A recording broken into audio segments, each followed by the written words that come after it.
Imitate me, just as I also imitate Christ.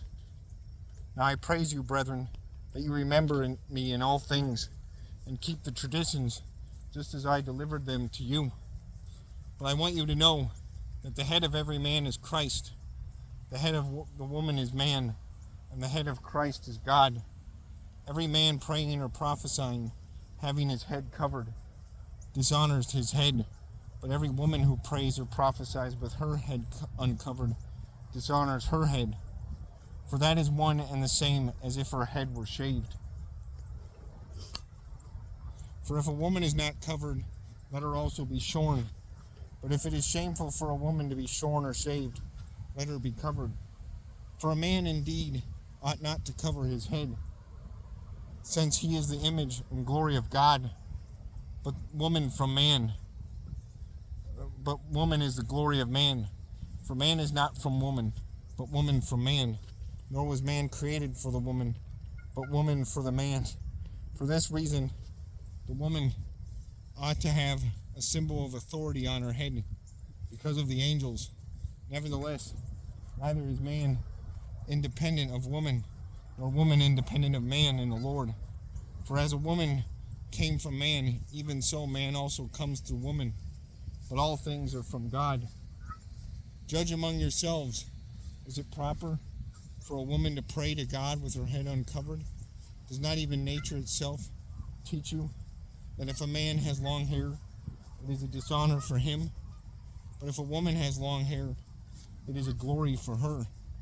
For her hair is given to her for a covering. But if anyone seems to be contentious, we have no such custom, nor do the churches of God.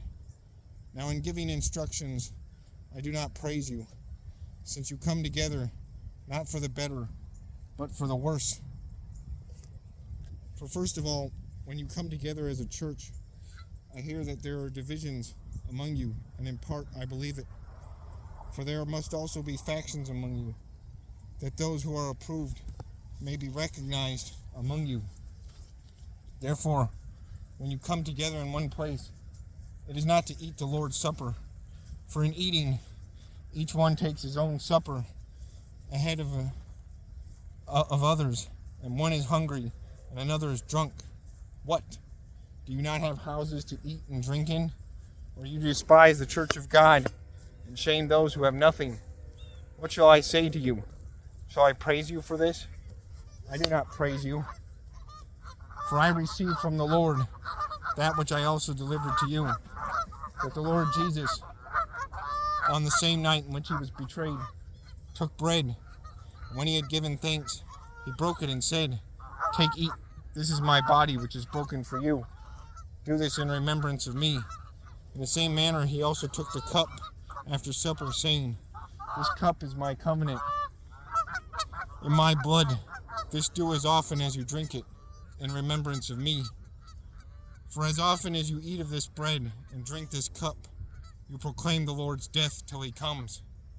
Therefore, whoever eats bread or drinks this cup of the Lord in an unworthy manner will be guilty of the body and blood of the Lord. But let a man examine himself, and so let him eat of the bread and drink of the cup. For he who eats and drinks in an unworthy manner eats and drinks judgment to himself, not discerning the Lord's body. For this reason, many are weak and sick among you, and many sleep. For if we judge ourselves, we would not be judged.